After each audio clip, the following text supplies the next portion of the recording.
WhatsApp रे बहुत speed रे गोटे छाती थोड़ेदेवा भाई पोस्ट वायरल होता।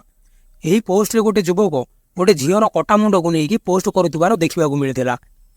यही पोस्ट महाराष्ट्र औरंगाबाद जिलूर वायरल हवा आरंभ होता।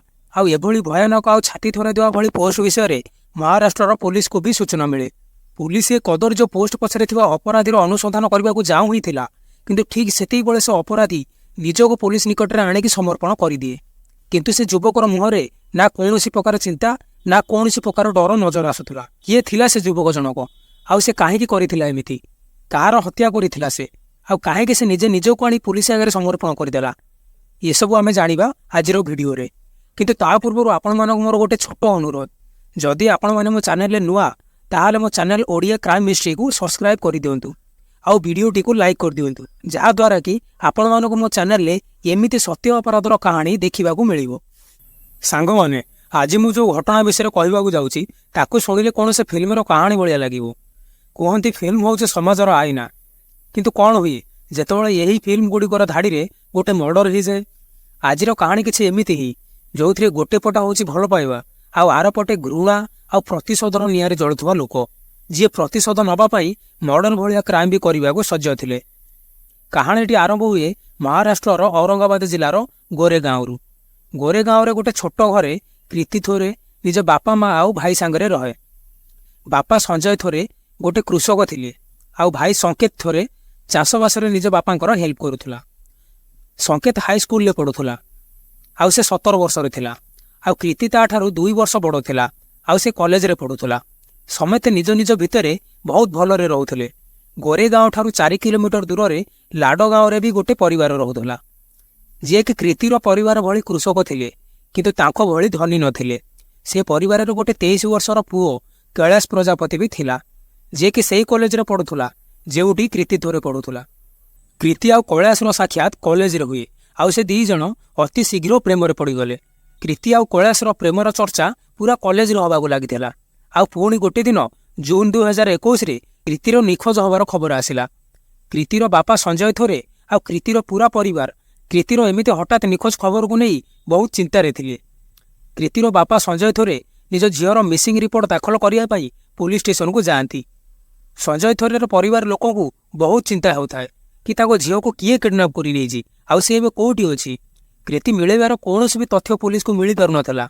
कृति मिलबार तथ्य को अपेक्षा करू करू 7 दिन बीती सारी।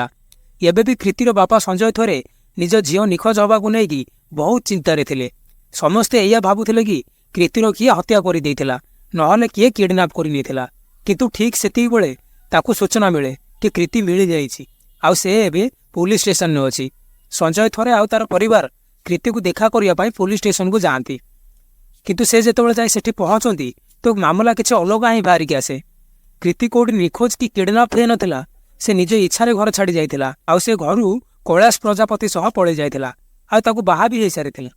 जो कृतिर निखोज हो जाए पर बापा संजय थोरे एते चिंतार थिले, प्रकृति से निजे घर छाड़ी जाइए बाहा हो जाइथिला।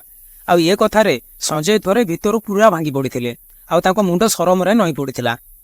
ये घटना पर संजय थोरे भी निखोज हबार सूचना मिले आउ पुणी थरे कृतिर परिवार लोके चिंतार भांगी पड़ते कौटी थिले संजय थोरे। एबे कृति पर पुलिस संजय थोरे को भी खोजबार लगी पड़ा, किंतु संजय थोरे मिलबार कौन भी प्रकार तथ्य मिलानी।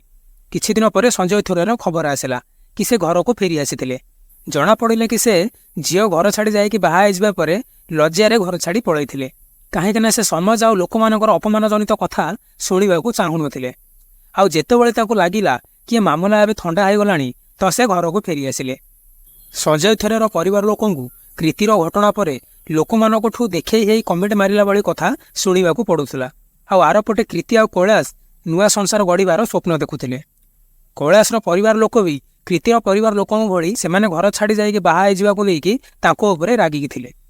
किंतु किछि दिन पर कैलाश को तांको परिवार लोकंकर कॉल आसे और सेमाने कहते कि सेमाने कैलाश आउ कृति को क्षमा कर देइछंती आउ सेमाने कृति आउ कैलाश को घर को आनिबा को चाहुचंती। कैलाश खुशी खबर जाकि कृति को कहे आउ से 2 जण भारी खुशी होती। कैलाशर परिवार कृति को आपणाई नियंती। कृति आउ कैलाश को तांको समाज पुणी थरे आपणाई निथिला आउ सेमाने एबे हस खुशी रे समतक सह रही पारि थांते। कृति आउ कैलाश बहुत खुशी थिले आउ से खुशी तांकर 2 गुणा सेतेबेले हो जाए ଯେତେବେଳେ କୀର୍ତ୍ତିର ପ୍ରେଗନେଣ୍ଟ ହେବାର ଖବର ଆସେ। କୀର୍ତ୍ତି ମା ହେବାକୁ ଯାଉଥିଲା। କୀର୍ତ୍ତି ଆଉ କୈଳାସ ବହୁତ ଖୁସି ଥିଲେ, କିନ୍ତୁ କୀର୍ତ୍ତିକୁ ତାର ପରିବାର ଲୋକ ବହୁତ ମନେ ପଡ଼ୁଥିଲେ। ତାର ବାପା ଆଉ ମା ତାକୁ ଏପର୍ଯ୍ୟନ୍ତ କ୍ଷମା କରିନଥିଲେ।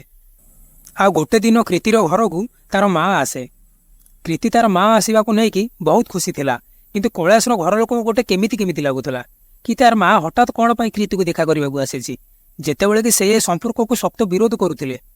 କୀର୍ତ୍ତିର ମା କୀର୍ତ୍ତି ସହ ଦେଖା କରିକି ବହୁତ ଖୁସି ନଜର ଆସୁଥିଲେ, ଆଉ କୀର୍ତ୍ତିକୁ ତା ବାପାକୁ ମନେଇବା ପାଇଁ ବି କହୁଥିଲେ। କୀର୍ତ୍ତିର ମା ଯିବାବେଳେ ବହୁତ ଜୋରରେ କାନ୍ଦିବାର ବି ନଜର ଆସୁଥିଲେ। କୀର୍ତ୍ତି ବି ତା ମା ଯିବାବେଳେ ବହୁତ କାନ୍ଦୁଥିଲା, ଯେଉଁଟାକି କୈଳାସ ଆଉ ତାର ପରିବାର ଲୋକ ବି ଦେଖୁଥିଲେ। ସମସ୍ତଙ୍କୁ ଲାଗୁଥିଲା କି ତାର ମା କୀର୍ତ୍ତିକୁ ବହୁତ ଭଲ ପାଉଥିଲେ, ଆଉ ସେ ଏବେ କୀର୍ତ୍ତି ଆଉ ତା ବାପା ଭିତରେ ଥିବା ରାଗ ଅଭିମାନକୁ ବି ଠିକ୍ କରିଦେବେ।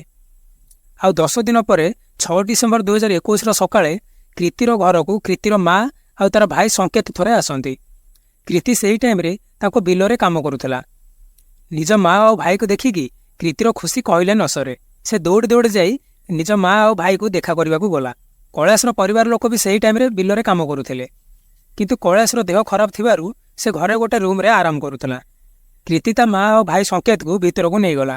କୈଳାସ ବି ତାର ମା ଆଉ ଭାଇ ସହ କଥା ହେଲା। ତାପରେ କୀର୍ତ୍ତି ତା ମା ଆଉ ଭାଇକୁ ନେଇକି ଗୋଟେ ଅଲଗା ରୁମ୍ରେ ବସେଇଦେଲା, ଆଉ ସେ ଚା ବନେଇବା ପାଇଁ ପଳେଇଲା।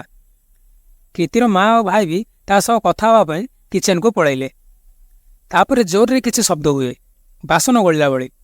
କୈଳାସ ଡରିଯାଏ ଆଉ ଦୌଡ଼ିକି କିଚେନ୍କୁ ଯାଏ। ଆଉ ଯେଉଁ ଦୃଶ୍ୟ ସେ ଦେଖେ, ସେ ବହୁତ ଯନ୍ତ୍ରଣାଦାୟକ ଆଉ ଛାତି ଥୋରା ଦେବା ଭଳି ଥିଲା। ସେ ଦେଖିଲା କି କୀର୍ତ୍ତିର ମା କୀର୍ତ୍ତିର ଗୋଡ଼କୁ ପୁରା ଟାଇଟ୍ କରିକି ଧରିଥିଲା, ଆଉ ତା ଭାଇ ଦାରେ ତାର ବେକକୁ ଚିରିବାରେ ଲାଗିଥିଲା। କୈଳାସ ଏମିତିକା ଭୟଙ୍କର ଦୃଶ୍ୟ ଦେଖିକି ପୁରା ଡରିଯାଏ। ସେ ସଂକେତକୁ ଅଟକେଇବାକୁ ବି ଚେଷ୍ଟା କରେ, କିନ୍ତୁ ସଂକେତ ସେହି ଟାଇମ୍ରେ ପୁରା ହିଂସ୍ର ପାଲଟି ଯାଇଥିଲା, ଆଉ ସେ କୈଳାସକୁ ବି ଆକ୍ରମଣ କରିବାକୁ ଚେଷ୍ଟା କଲା, କିନ୍ତୁ କୈଳାସ ସେଠୁ ଦୌଡ଼ିକି ପଳେଇଲା। କିଛି ସମୟ ପରେ ସଂକେତ କୀର୍ତ୍ତିର କଟା ମୁଣ୍ଡକୁ ନେଇକି ବାହାରକୁ ଆସେ, ଆଉ ସେ କଟା ମୁଣ୍ଡ ସହ ଫଟୋ ବି ଉଠାଏ, ଯେମିତିକି ସିଏ ଗୋଟେ କିଛି ମହାନ କାମ କରିଦେଇଛି। ଆଉ ତାପରେ ସେ ମା ପୁଅ ଗୋଟେ ବାଇକ୍ରେ ବସି ସେଠୁ ପଳେଇ ଯାଆନ୍ତି। ତାପରେ ପୋଲିସକୁ କଲ୍ କରିକି ଏ ଘଟଣା ବିଷୟରେ ସୂଚନା ଦିଆଯାଏ। ପୋଲିସ ଏ ଘଟଣାର ଅନୁସନ୍ଧାନ କରିବାକୁ ଆସିଲା, ଆଉ ପୋଲିସ କୈଳାସର ଷ୍ଟେଟମେଣ୍ଟ ବି ନେଲା। କୈଳାସ ଏ ଘଟଣା ପରେ ବହୁତ ଡରିକି ଥିଲା କି ଗୋଟେ ମା ନିଜ ଝିଅ ସହିତ ଏମିତି କେମିତି କରିପାରେ। ପୋଲିସ ସଂକେତ ଆଉ ତା ମାଆକୁ ଖୋଜାଖୋଜି ଚାଲୁ କରିଦେଇଥିଲା। ଆଉ ଆରପଟେ ସଂକେତ ତା ଭଉଣୀର କଟାମୁଣ୍ଡ ସହ ଉଠେଇଥିବା ଫଟୋ ହ୍ୱାଟ୍ସଆପ୍ରେ ବହୁତ ସ୍ପିଡ୍ରେ ଭାଇରାଲ ହେଉଥିଲା। ଏବେ ଅପରାଧୀ ଆଉ ତାର ମା 2 ଜଣ ପୋଲିସର ହେପାଜତରେ ଥିଲେ। କେସ୍ ପୁରା ପାଣି ପରିକା ସଫା ଥିଲା। ଦୋଷୀ ଧରା ପଡ଼ିଯାଇଥିଲେ। ଏ ମାମଲା ଥିଲା ଓନର କିଲିଂର। ଓନର କିଲିଂ ମାନେ ନିଜ ପ୍ରତିଷ୍ଠା ଆଉ ଗର୍ବ ପାଇଁ କାହାକୁ ହତ୍ୟା କରିଦେବା। କୀର୍ତ୍ତି ଘର ଛାଡ଼ି ଚାଲିଯିବା ପରେ କୀର୍ତ୍ତିର ଘର ଲୋକଙ୍କର ଅପମାନଜନିତ କଥା ଶୁଣିବାକୁ ପଡ଼ୁଥିଲା, ଆଉ ବାପା ସଞ୍ଜୟ ଥରେକୁ ବହୁତ ଲଜ୍ଜାର ସାମ୍ନା କରିବାକୁ ପଡ଼ୁଥିଲା। କୀର୍ତ୍ତିର ପରିବାର ଲୋକଙ୍କ ଭିତରେ କୀର୍ତ୍ତି ପାଇଁ ଘୃଣା ବଢ଼ିବାରେ ଲାଗିଥିଲା, ଆଉ ଏଇ ଘୃଣା ଅପରାଧର ରୂପ ନେଇଥିଲା। କୀର୍ତ୍ତି ଆଉ କୈଳାସ ଗୋଟେ କାଷ୍ଟର ଥିଲେ, ମାନେ ସେମାନେ ଅଜାତିରେ ବାହା ହେଇନଥିଲେ। ତଥାପି କୀର୍ତ୍ତିର ବାପା ମାଆଙ୍କୁ ଏ ବାହାଘର ମଞ୍ଜୁର ନଥିଲା। କୀର୍ତ୍ତି ଜାଣିଥିଲା କି ତା ବାପା ମା ଏ ବାହାଘର ପାଇଁ ଜମା ହେଲେ ରାଜି ହେବେନି। ସେଥିପାଇଁ ଘରୁ ପଳେଇ ଯାଇ ବାହା ହେବାଟା ତାକୁ ଠିକ୍ ଲାଗିଲା। କିଛି ମାସ ପରେ ଯେତେବେଳେ କୀର୍ତ୍ତି ତା ମାଆକୁ ନିଜ ଘରେ ଦେଖିଲା, ତାକୁ ଲାଗିଲା କି ସବୁକିଛି ଠିକ୍ ହେଇଯାଇଛି, ତା ପରିବାର ଲୋକ ତାକୁ କ୍ଷମା କରିଦେଇଛନ୍ତି।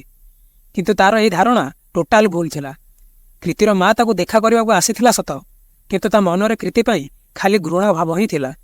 କୀର୍ତ୍ତିର ମା କୀର୍ତ୍ତିର ଘରୁ ଯିବାବେଳେ ଭେଁ ଭେଁ ହେଇ କାନ୍ଦିବା ଆଉ ତା ବାପାକୁ ମନେଇବା କଥା କହିବା ସବୁ କିଛି ଲୋକ ଦେଖାଣିଆ ଥିଲା। ଓଲଟା ତା ମା ଯେତେବେଳେ ଜାଣିଲା କି କୀର୍ତ୍ତି ଏବେ ପ୍ରେଗନେଣ୍ଟ ଅଛି, ତ ତା ମନରେ ତା ପାଇଁ ଆହୁରି ବହୁତ ମାତ୍ରାରେ ଘୃଣା ସୃଷ୍ଟି ହୋଇଯାଏ। କୀର୍ତ୍ତିର ମାଆକୁ ଲାଗୁଥିଲା କି ଯାହା ପାଇଁ ସେମାନଙ୍କୁ ଲୋକଲଜ୍ଜା ହେବାକୁ ପଡ଼ିଲା, ସେ ହସ ଖୁସିରେ ନିଜର ପରିବାର ବଢ଼ିବାକୁ ଯାଉଛି। ଆଉ ପୁଣି କୀର୍ତ୍ତିର ମା ସେହି ଟାଇମ୍ରେ ନିଷ୍ପତ୍ତି ନେଲେ କି ସେ କୀର୍ତ୍ତିର ଘର ଉଜାଡ଼ି ଦେବେ। ଯଦି ୟା ପାଇଁ ତାକୁ ତାର ଜୀବନ ବି ନେବାକୁ ପଡ଼େ, ତାହେଲେ ବି ସେ ପଛେଇବେନି। କିନ୍ତୁ ଏଥିପାଇଁ କୀର୍ତ୍ତିର ବିଶ୍ୱାସ ଜିତିବା ବହୁତ ଜରୁରୀ ଥିଲା, ଯେଉଁଥିପାଇଁ ପ୍ରଥମେ ତ ତା ମା ସବୁକିଛି ଠିକ୍ ହେଇଯାଇଥିବା ଭଳି ଦେଖେଇ ହେଲା। ଆଉ ପୁଣି 10 ଦିନ ପରେ ନିଜ ପୁଅ ସହିତ କୀର୍ତ୍ତିର ହତ୍ୟା କରିବା ଉଦ୍ଦେଶ୍ୟରେ କୀର୍ତ୍ତିର ଘରକୁ ଗଲା। କୀର୍ତ୍ତି ନିଜ ମା ଆଉ ଭାଇକୁ ଦେଖିକି ବହୁତ ଖୁସି ଥିଲା। ସେ ବିଲରୁ ଦୌଡ଼ି ତାଙ୍କ ପାଖକୁ ଆସିଲା। ସେ 2 ଜଣଙ୍କୁ ନିଜ ସାଥିରେ ଘର ଭିତରକୁ ନେଇଗଲା। ସେ ସମୟରେ କୈଳାସ ବି ଘରେ ଥିଲା, କିନ୍ତୁ ତାର ଦେହ ଖରାପ ଥିଲା। ସେମିତିରେ ତାକୁ ବି ବିଶ୍ୱାସ ହେଇସାରିଥିଲା କି କୀର୍ତ୍ତିର ମା ସେମାନଙ୍କୁ ନିଜର କରି ନେଇଛନ୍ତି। ସେଥିପାଇଁ ସେ ପୁରା ନିଶ୍ଚିନ୍ତ ଥିଲା। ତାକୁ ଜମା ହେଲେ ବି ଲାଗୁନଥିଲା କି ତା ଶାଶୁ ଆଉ ଶଳା ତା ସ୍ତ୍ରୀର ହତ୍ୟା କରିବା ଉଦ୍ଦେଶ୍ୟରେ ଆସିଛନ୍ତି। କୀର୍ତ୍ତି ବି ସେମାନଙ୍କୁ ଅଲଗା ରୁମ୍କୁ ନେଇଗଲା, ଆଉ ତାଙ୍କ ପାଇଁ ଚା ବନେଇବାକୁ କିଚେନ୍କୁ ପଳେଇଲା। ତା ମା ଆଉ ଭାଇ ବି ତା ସହ କଥା ହେବା ବାହାନାରେ କିଚେନ୍କୁ ପଳେଇଲେ। ଆଉ ମୌକା ପାଇକି ତା ଭାଇ ତା ଉପରେ ଦାରେ ଆକ୍ରମଣ କରିଦେଲା, जोटाकि से निज सांगे नहीं आसीथिला। आउ तापर संकेत कृतिर बेकू चिरीबार लगिला। ता मुंड को काटिक अलगा करला बेले किसी प्रोब्लेम न हो बोली ता माँ कृतिर गोड़ को जोर रे भिड़िकी धरथिला। सତରେ केते भयानक थिला से दृश्य। आ कैलाश जेतेबेले किसी शब्द शुणी जाए सेठी पहुँचे तो से एसबू देखिक पूरा डरी जाए। से केबे स्वप्न हेले भी भाभी नथिबो कि तार शला और सासू कृति सहित एमिति किछि करिपारिबे। हत्या करिला परे भी संकेतर राग शांत होई नथिला। 17 वर्षर संकेत ना खाली तार गला काटिला ओल्टा तार कटा मुंड को नहीं सेल्फी भी उठाइला जेमिति कि से किछि गोटे महान काम करिछि। आ सी पुणी से कटा मुंड को सबू पड़ोशी लोकों को भी देखौथिला, समस्त आगे शो करुला। यहीटा ठीक गोटे मराठी फिल्म सेराटर कहानी भाया लगे जो थे कि झीर बापा भाई ताकू साक्षात आ बुझामणा करने बाहाना ता घर को आसती किंतु तार आ ता पिलार ही हत्या कर दियंती। कैलाश जे कि निज स्त्री सह नुआ जीवन गढ़िबार स्वप्न देखुला से पूरा दुखरे भांगी पड़ता। सतरे गोटे माँ और भाई एते निर्दय केमिति हो पारती कि से निज हाथ में निज भौणी की एते निर्मम भाव में हत्या कर दियंती। संकेत मात्र 17 वर्षर थिला। से एबे भी नाबालक थिला। जदिओ से अपराधर मुख्य खलनायक थिला किंतु तथापि अपराध पाई ता बापा आ खास करके ता माँ को दोषी मानुथिले जे कि ये सबू षड्यंत्र रचिथिला। आ संकेत को निज भौणी विपक्ष में उत्तेजित करिकी ता द्वारा एमिति भयंकर काम कराइथिला। ये सबू जानिके भी कि कृति से टाइम रे 2 मासर प्रेग्नेंट थिला से थरे हेले भी भाविलेनी कि से गोटे नुहे बरम दीटा जीवन हत्या करुछंती।